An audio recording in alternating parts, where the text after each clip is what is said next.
Le président du Parlement français, Claude Bartolone, est arrivé ce soir à Abidjan pour une visite officielle de 3 jours. L'objectif de la visite, renforcer la coopération interparlementaire entre les deux hémicycles français et ivoiriens. Le programme de renforcement du réseau électrique ivoirien se poursuit.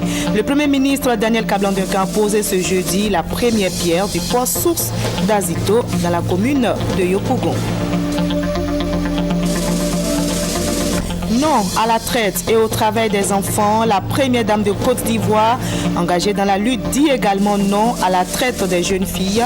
Madame Dominique Ouattara a réuni ce jeudi le comité gouvernemental à son cabinet pour une séance de travail. Et le Canada est sous le choc après la fusillade survenue hier au sein du Parlement à Ottawa. Le tireur, un Canadien de 32 ans, a été tué. Le Premier ministre canadien Stephen Harper parle de terrorisme. Bonsoir à tous, merci de regarder le journal de RTI 1. À suivre également dans cette édition le dossier du jeudi. Nous jetons aujourd'hui un regard sur les instruments de mesure dans les marchés et supermarchés. Ces instruments sont-ils fiables? À quoi s'exposent les commerçants dont l'instrument de mesure ne respecte pas les normes? Réponse à toutes ces questions dans le dossier du jeudi dans quelques instants. Mais avant, voyons en image l'arrivée à Abidjan du président du Parlement français. Claude Bartolone est arrivé ce soir dans la capitale économique ivoirienne pour une visite officielle de 3 jours. L'objet de la visite, renforcer la coopération entre les deux hémicycles français et ivoiriens. Demain, les deux présidents auront un tête-à-tête qui sera sanctionné par la signature d'accords cadres entre les deux parlements. Claude Bartolone sera ensuite reçu par le président de la République. Cette visite, faut-il le rappeler, s'inscrit dans le cadre de la diplomatie parlementaire initié par le président de l'Assemblée nationale, Guillaume Soro. Et on fait un tour donc à l'Assemblée nationale où le président Guillaume Soro a eu 3 audiences. On en parle avec Sidonie Davila. Oumar Koné est un athlète ivoirien hors pair. Il est handicapé et pourtant, cette invalidité ne l'a pas empêché de remporter 76 médailles, dont 61 en or. Lors de sa rencontre avec le premier responsable de l'Assemblée nationale, Guillaume Soro, il a tenu à lui présenter ces différentes médailles avant de le solliciter pour le parrainage d'un festival mondial dénommé Aucun handicap. Cette manifestation, qui va réunir plus d'une centaine de personnes, a pour but de revaloriser les personnes handicapées. C'est pour montrer à toute la nation que personne handicapée, en étant personne handicapée, on peut faire quelque chose de la vie. Lorsque Omar a commencé l'athlétisme dans ce début, ce n'était pas facile du tout. Parce qu'on s'est moqué de moi, parce qu'on dit mais comment une personne handicapée peut gagner des valides. Vous voyez, donc j'étais comme un ambassadeur pour personnes handicapées. Et c'est de là ma passion est partie de l'athlétisme. Le groupe Bell, à la base de fabrication de plusieurs variétés de fromages affinés français, sera bientôt en Côte d'Ivoire à travers l'implantation d'une usine de production locale de fromage dans la commune de Yopougon. Une délégation du groupe de fromagerie Bell est donc venue solliciter l'aide et le soutien du président de l'Assemblée nationale pour la mise en œuvre de ce projet. Donc l'entretien s'est très bien passé et je crois qu'il nous a dit qu'effectivement, tout investisseur étranger qui venait investir en Côte d'Ivoire pour produire pour le pays, voire pour la CEDEAO, c'était effectivement à encourager. Et donc il nous a encouragés à venir investir en Côte d'Ivoire et à développer des emplois et une capacité industrielle dans ce pays. Ce projet, qui débutera en novembre prochain, va s'étendre sur 18 mois et sera pourvoyeur d'emplois pour de nombreux jeunes. En vue d'apporter leur contribution aux actions de paix en Côte d'Ivoire, les moines de la Fondation chinoise ont rencontré eux aussi le président de l'Assemblée nationale pour lui faire part des actions qu'ils entendent mener pour promouvoir la paix en Côte d'Ivoire. Des actions axées sur la spiritualité et la tolérance, deux valeurs importantes qui sous-tendent la philosophie de l'action des moines. Voilà, le programme de renforcement du réseau électrique ivoirien se poursuit. Le Premier ministre a posé ce jeudi la première pierre du poste source d'Azito dans la commune de Yopougon. Ce projet va coûter plus de 11 milliards de francs CFA. Il vise à soutenir la croissance économique par la fourniture d'une électricité de qualité. Le reportage d'Abou Sanouko. Le Premier ministre Daniel Kablan-Duncan donne ainsi le ton des travaux d'extension de la centrale d'Azito. Ce poste source 225-15 KV va coûter 11 500 millions de francs CFA. Et il permettra d'assurer une meilleure exploitation du réseau électrique. Sa mise en œuvre est une composante du programme de renforcement du réseau électrique de la Côte d'Ivoire. Elle marque ainsi la volonté du chef de l'État Alassane Ouattara de respecter les engagements de fourniture d'énergie avec les pays de la sous-région. L'énergie qui était produite ici n'était pas donc distribuée directement ici, il partait donc ailleurs avant de revenir. Donc avec ce qui a été fait, en passant de 225 plus bas à 15 kV, ça permet de la distribution donc, disons que de 150 MW directement ici sur donc Yopougon. Ça ne concerne pas seulement que les villes et qu'il y a un grand programme pour les villages et que d'ici 2020, au plus tard, donc toutes les villes de Côte d'Ivoire de plus de 500 habitants seront donc électrifiées. Ce poste va donc contribuer à l'alimentation de la commune de Yopougon et des zones environnantes. La Côte d'Ivoire, maintenant, s'engage à faire des transformateurs de postes sources pour que l'électricité produite puisse être envoyée dans les agglomérations, dans les usines, dans les centres hospitaliers de façon stable. À la suite de l'extension du réseau d'eau potable, cela vient en plus donc pour faire en sorte que Yopougon soit véritablement une commune en pleine expansion. La création du poste source d'Azito intervient après celle de l'Adjibi dans la commune de Cocody et d'Anoumambo dans la commune de Marcory. La nouvelle porte-parole de la commission électorale indépendante est Maître Victoire Allé. Elle a su cette fonction depuis le début de ce mois d'octobre. Face à la presse ce matin, elle a fait le bilan des activités de la CEI, composition des sous-commissions, séances de travail avec les organisations internationales sont entre autres quelques activités menées en 2 mois par la CEI. On fait le point avec Michel Dicry. Maître Victoire Allé est la représentante du barreau au sein de la commission centrale de la CEI et c'est elle qui parlera désormais au nom de la commission électorale indépendante. Son premier oral a eu lieu ce jeudi face à la presse pour faire le bilan des activités de l'institution depuis le mois de septembre à ce jour. Le président a pris divers arrêtés et décisions portant composition des sous-commissions thématiques supervisées chacune par un vice-président et nomination des membres des dites sous-commissions. Ces sous-commissions s'activent actuellement autour des différents thèmes entrant dans leur attribution et travaillent d'arrache-pied afin d'accomplir les tâches à elles assignées. Par ailleurs, le bureau de la CEI a reçu diverses délégations et organismes internationaux. Comme vous pouvez le constater, la CEI travaille à l'organisation d'élections transparentes, crédibles et répondant aux standards internationaux. Il faut souligner qu'elle met tout en œuvre pour tenir dans les délais légaux.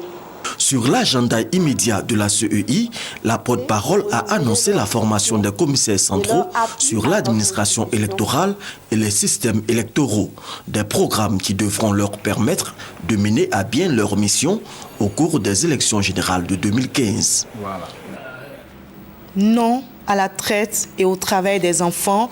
La première dame de Côte d'Ivoire engagée dans la lutte dit également non à la traite des jeunes filles. Madame Dominique Ouattara a réuni ce jeudi le comité gouvernemental à son cabinet pour une séance de travail. On fait le point avec notre reporter Viviane Aïmé. Le fait est dégradant et dramatique, mais depuis une dizaine d'années, il se développe en Côte d'Ivoire. Il s'agit de la traite des jeunes filles ivoiriennes âgées de 18 à 24 ans qui sont recrutées par des organisations aux mains de personnages véreux qui leur font miroiter des emplois lucratifs de filles de maison dans des pays du Moyen-Orient. Mais une fois à destination, ces jeunes filles privées de tout papier d'identité sont réduites en esclavage dans les familles qui les emploient. Ce fait qui se développe depuis une dizaine d'années dans le silence et en toute impunité pour les organisateurs de ces réseaux de recrutement vient enfin d'être intercepté par le ministère de la Solidarité, de la Famille, de la Femme et de l'Enfant. Mettre fin à cette traite honteuse, c'est désormais l'objectif du gouvernement. Dans cette recherche de solutions, la première dame de Côte d'Ivoire, Dominique Ouattara, présidente du Comité national de surveillance des actions de lutte contre la traite, l'exploitation et le travail des enfants, qui, par son engagement et sa détermination, a obtenu une grande avancée vers l'éradication de la traite et du travail des enfants en Côte d'Ivoire, a été une nouvelle fois sollicitée par le gouvernement dans le cadre de ce nouveau combat qui est celui de la lutte contre la traite des jeunes filles ivoiriennes. La ministre de la Solidarité, de la Famille, de la Femme et de l'Enfant, Anne-Désirée Ouloto, accompagnée d'une forte délégation comprenant des membres de plusieurs ministères, ont eu une séance d'information ce jeudi matin avec la première dame Dominique Ouattara à son cabinet à Cocody. Tous les aspects de cette traite des jeunes filles ont été exposés. Il nous est arrivé l'année dernière d'intercepter 9 jeunes Ivoiriennes et ces jeunes filles nous sont revenues, nous les avons entendues, nous les avons encadrées, assistées dans un centre d'accueil. Cela a duré 1 mois. Nous avons reçu individuellement leurs familles respectives. Parmi ces 9 jeunes filles, 7 ont réussi à s'échapper et sont reparties donc et ont effectué leur voyage. Parmi les 7 jeunes filles, nous en avons 2 qui nous sont revenues dans un état dramatique. Selon les informations qu'elles nous ont données, certaines partaient pour faire donc des études religieuses ou encore être des employés domestiques dans des résidences privées. Celle qui nous est revenue était dans une résidence privée comme fille de ménage. Et elle explique qu'une fois arrivées donc à l'aéroport, on leur retire systématiquement leur passeport. Donc elles n'ont aucun titre de séjour et elles sont mises à la disposition des familles d'accueil qui les reçoivent chez elles. Elles sont interdites de se faire enregistrer ou d'avoir tout contact avec le consulat et avec l'ambassade de Côte d'Ivoire. Elles sont interdites de fréquenter les milieux ivoiriens. Elles ne sortent pratiquement jamais, sauf accompagnées de leur tuteur. Elles travaillent 24 heures sur 24. Elles n'ont pas de feuille de route, elles n'ont pas de contrat de travail, elles n'ont pas de salaire. Les salaires qui leur ont été annoncés ici, au départ, sont des salaires faux. Et ils sont reversés aux agents qui ont servi donc d'intermédiaires. Ces jeunes filles, Madame la Première Dame, au-delà du travail domestique qu'elles font, elles sont violentées, battues. Et le témoignage que nous avons reçu de celles qui sont arrivées indique que, à longueur de journée, elles sont victimes de viols du grand-père de la maison au petit-fils de la maison. Madame la Première Dame, les mégots de cigarettes sont éteints sur le corps de ces jeunes filles. La Première Dame a posé beaucoup de questions, signe de l'intérêt qu'elle accorde au drame de ces filles parties à l'aventure. J'ai été très sensible à ce que j'ai appris sur notamment la traite des personnes et notamment des jeunes filles qui étaient parfois envoyées dans certains pays pour y être exploitées de façon tout à fait anormale. Et j'ai demandé à Madame la ministre de m'expliquer ce qui se passait et je vais essayer de l'aider. Je vais essayer de l'aider et de m'impliquer pour que de telles choses ne puissent pas arriver à nouveau en Côte d'Ivoire. Voilà, je crois que Madame la ministre nous a proposé un plan d'action national. Nous allons travailler avec les ambassades concernées, des pays qui sont visés donc, et voir un petit peu comment nous pouvons intervenir pour arrêter ce genre de choses. Cette première rencontre de travail entre la présidente du Comité national de surveillance des actions de lutte contre la traite et le travail des enfants et le comité gouvernemental a permis d'harmoniser un certain nombre d'actions à mener dans un premier temps, notamment la création d'un comité interministériel de lutte, la définition d'une stratégie et d'un plan de communication, l'adoption d'une loi spécifique au plan national qui condamne la pratique de la traite des adultes, la définition d'un plan d'action national ainsi que le recommande le gouvernement américain. La Première Dame et le comité gouvernemental ont promis se revoir à nouveau pour une nouvelle séance de travail dans un mois. Voilà, engagé aux côtés de la première dame de Côte d'Ivoire dans la lutte contre la traite des jeunes filles, le ministère de la Solidarité, de la Famille, de la Femme et de l'Enfant veut des familles épanouies en Côte d'Ivoire. Mais pour cela, il faut réduire les problèmes sociaux. Alors, comment y parvenir? La ministre Anne Ouloto veut travailler avec l'UVICOSI, l'Union des villes et communes de Côte d'Ivoire. Elle invite les maires à identifier et à recenser les problèmes rencontrés par les familles. Adama Kamagate, Gabriel Zani. La situation des populations a connu une régression importante depuis des années. Délinquance des jeunes, vols, viols et autres maux pèsent sur les familles.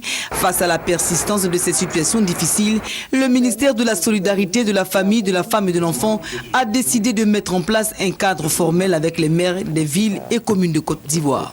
Un cadre formel de concertation peut permettre au gouvernement et à vous-même d'apporter des réponses efficaces aux problèmes des familles. Il nous appartient, je pense, de conjuguer nos efforts.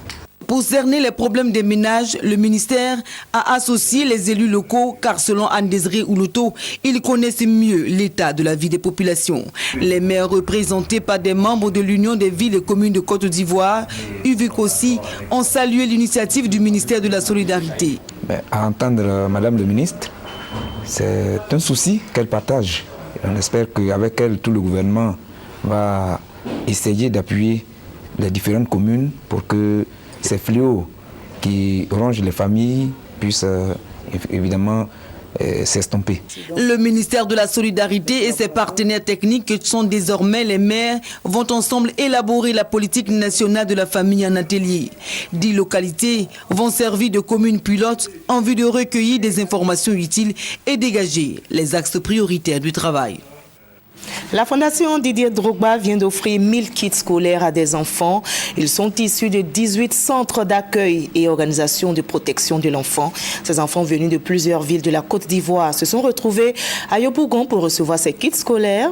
Demain, la Fondation va mettre le cap sur Grand Laou à l'intérieur du pays pour donner du sourire à d'autres enfants. Ils recevront aussi des kits scolaires. Et le ministre de la Poste et des Technologies de l'Information et de la Communication, Bruno Nabanye-Kone, est en mission en Corée du Sud où il participe à la 19e conférence plénipotentiaire de l'Union internationale des télécommunications. Et à l'occasion de cette rencontre de haut niveau, Bruno Kone a prononcé une déclaration de politique générale de la Côte d'Ivoire qui s'affiche comme un exemple dans le développement des TIC en Afrique. Lassina Ouattara est notre envoyé spécial. Convaincu que les TIC contribueront pour une large part à l'atteinte des objectifs du millénaire pour le développement et à l'amélioration des conditions de vie des populations ivoiriennes, le gouvernement s'est engagé à utiliser cette technologie comme un levier de croissance. Les TIC sont désormais considérés en Côte d'Ivoire comme un besoin de base des populations, au même titre que l'eau, l'électricité ou encore l'éducation. Sans substance, la vision de la Côte d'Ivoire, présentée par Bruno Kone, à la tribune de l'Union internationale des télécommunications UIT, à Busan, en Corée du Sud, lors de la conférence de plénipotentiaires. La Côte d'Ivoire, qui affiche à ce jour un taux de pénétration de la téléphonie mobile de 86%, soit plus de 20 millions d'abonnés, a l'ambition d'atteindre à l'échéance 2020 un taux équivalent pour l'Internet, voire même pour le haut débit. Pour ce faire, nous avons entrepris une vaste réforme du cadre juridique institutionnel du secteur des TIC et avons mis en œuvre des projets structurants, notamment dans les domaines des infrastructures à large bande, de l'accessibilité, de la production de contenu à intérêt local, ainsi que la valorisation du capital humain et de la disponibilité de ressources humaines qualifiées. Présenté comme un bon élève avec les progrès réalisés en quelques années, Bruno Kone a sollicité le soutien des participants aux différentes candidatures de la Côte d'Ivoire pour un siège au conseil de l'UIT et le renouvellement de son mandat au comité du règlement des radiocommunications. Outre la conférence de plénipotentiaires qui a vu le renouvellement des dirigeants et la mise sur pied de la stratégie de développement des TIC pour les années à venir, la Côte d'Ivoire prépare à une réunion ministérielle sur les TIC. À l'issue de la rencontre, les ministres ont fait une déclaration dite de Busan et souhaité une société inclusive à laquelle chacun peut créer, obtenir, utiliser et partager l'information et le savoir. Le secteur de la microfinance connaît un véritable essor en Côte d'Ivoire et l'un des pionniers de ce secteur en Côte d'Ivoire est la microfinance Wako Crédit, une institution qui totalise 20 ans d'expérience dans notre pays et en Afrique. depuis 40 ans dans le monde. À l'occasion de son anniversaire, elle mène la réflexion sur le thème « Investir autrement, développer durablement ». Explication avec Guy Roger-Nguessan et Adama Koni. Grâce à la microfinance, nous avons obtenu 1,5 milliard de francs CFA qui nous a permis de construire un marché moderne avec un centre de santé. C'est une coopérative qui est partie de rien, mais grâce à ce fonds aujourd'hui, cette coopérative est connue dans toute la Côte d'Ivoire et même hors de la Côte d'Ivoire. Un témoignage de bénéficiaires de microcrédit en guise de conférence inaugurale. Cela n'est pas de coutume. Oiko Crédit, spécialisé dans le financement de proximité, veut faire bouger les lignes et positionner la microfinance comme une alternative au financement des projets qui n'ont toujours pas de retour favorable auprès des banques. Pour sa part, le gouvernement entend jouer sa partition pour accompagner toutes les bonnes intentions. Le gouvernement entend appuyer le secteur de la microfinance qui a connu une croissance appréciable qui s'est traduite par un accroissement du volume de crédit, 91 milliards en 2013 contre 22,9 milliards en 2009. Il faut dire qu'en 2013, les ressources mobilisées dans le réseau de la microfinance se sont élevées à 132 milliards de francs CFA auprès de 829 000 petits épargnants. Si les chiffres sont flatteurs, le secteur demeure toutefois fragile du fait de sa forte dépendance à la bonne conduite de ses animateurs. Les 20 ans de Oiko Crédit ont été marqués par 3 panels, le financement inclusif, le cofinancement et l'agriculture. Allez, place à présent au dossier du jeudi.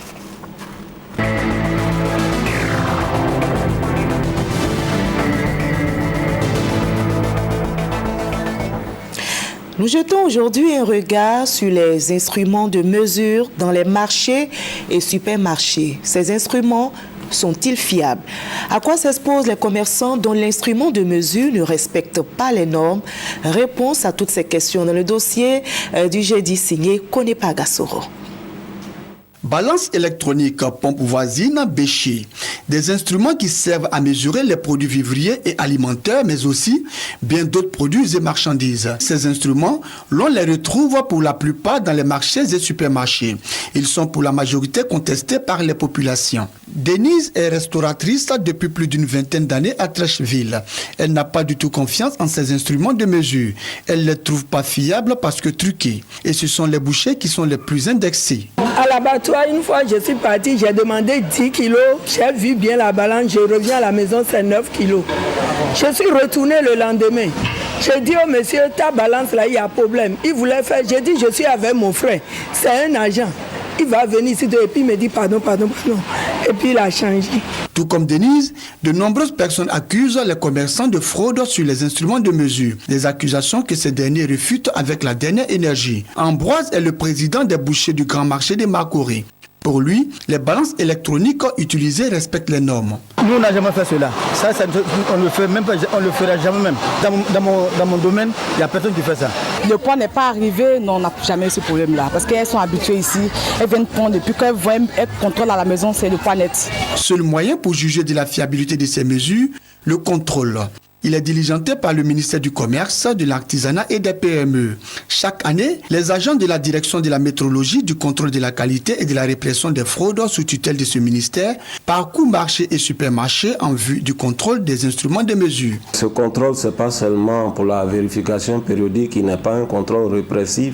Au-delà donc de la campagne périodique, il y a aussi la phase de la surveillance qui consiste véritablement à nous assurer que tous les instruments qui sont utilisés dans le cadre des activités commerciales sont en bon état de fonctionnement. Depuis plus de 3 mois donc, contrôleurs, inspecteurs des prix, commissaires, tous sont à la tâche.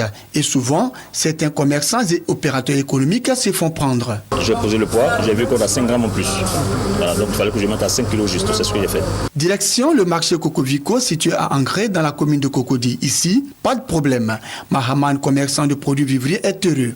Après le passage des inspecteurs dans sa boutique, ces instruments de mesure respectent les normes. Quand ils ont vérifié, s'il y a bien un défaut là, j'allais, tu vois, non, maintenant quand c'est propre là, je suis content, je suis très content même pour ça. Un reçu lui est délivré par les agents comptables sur le terrain. Ces reçus sont souvent mal perçus par certains commerçants. Ils estiment que c'est une ruse de la part des agents terrain cherchant à leur soutirer de l'argent. On vient nous dire que non, que balance là, contrôle là, c'est truc, 1000 francs, les transports 1000 francs. Donc là, on n'a rien compris dessus. Normalement, c'est pas si c'est nous qui doit payer les transports, mais c'est l'État qui doit payer. Le directeur de la métrologie, du contrôle de la qualité et de la répression des fraudes rassure. Il s'agit des frais de déplacement légaux. Ce n'est pas du racket. À partir du moment où il y a un texte, depuis 62 qui prévoit ça, et même toutes les lois de finances que nous avons dans ce pays, dans leur annexe, c'est toujours ressorti que tout contrôle effectué par un agent de l'administration en dehors d'une certaine période, ces frais sont pris en charge par l'opérateur économique. Ce jour-là, plusieurs marchés et commerces du district d'Abidjan seront visités. Concernant les vendeurs de riz, on essaie de jauger leur balance avec des poids. Et lorsque c'est OK, on appose le sticker vert. Pendant cette opération, nous retirons du circuit les instruments qui sont assez défectueux. Ceux qui peuvent être réparés, on autorise les opérateurs à les faire réparer. Après, il y aura une phase de répression. Pendant cette période-là, ceux qui n'ont pas soumis ces instruments, les instruments à la vérification périodique sont sanctionnés conformément à la loi. Selon François Oulaï, directeur de la métrologie, du contrôle de la qualité et de la répression des fraudes, les instruments qui ne respectent pas les normes constituent un danger pour les populations et pour l'économie ivoirienne. Il souhaite que les commerçants coopèrent. Tous ceux qui détiennent des instruments de mesure, que ce soit dans le commerce, dans le domaine industriel, santé, environnement, l'essentiel pour nous, c'est de leur demander de soumettre leurs instruments à la vérification des instruments de mesure. Cette campagne nationale du contrôle des instruments de mesure s'inscrit dans la perspective de la lutte contre la cherté de la vie.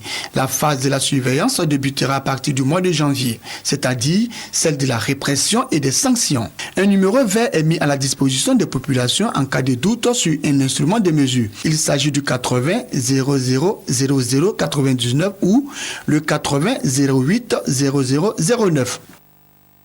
Voilà, c'était le dossier du jeudi proposé par le service aux sociétés de la rédaction. Dossier signé Konepa Gassoro. Plus de 1000 tonnes de riz seront produites par an avec environ 1200 emplois garantis dans la région de la Bagoué. La relance de la riziculture de la Bagoué est donc une réalité. Le ministre de l'Agriculture, Mamadou Coulibaly Sangafoua, en visite dans la région, a participé aux premières récoltes. Le reportage de nos confrères de RTI Boaki. La bataille pour l'autosuffisance en riz de la Côte d'Ivoire est enclenchée. Le ministre de l'Agriculture, Mamadou Sangafoua Coulibaly, avec à ses côtés la ministre de l'Éducation nationale et de l'Enseignement technique, Kandia Kamisoko Kamara, en pleine rizière participant à une récolte de riz.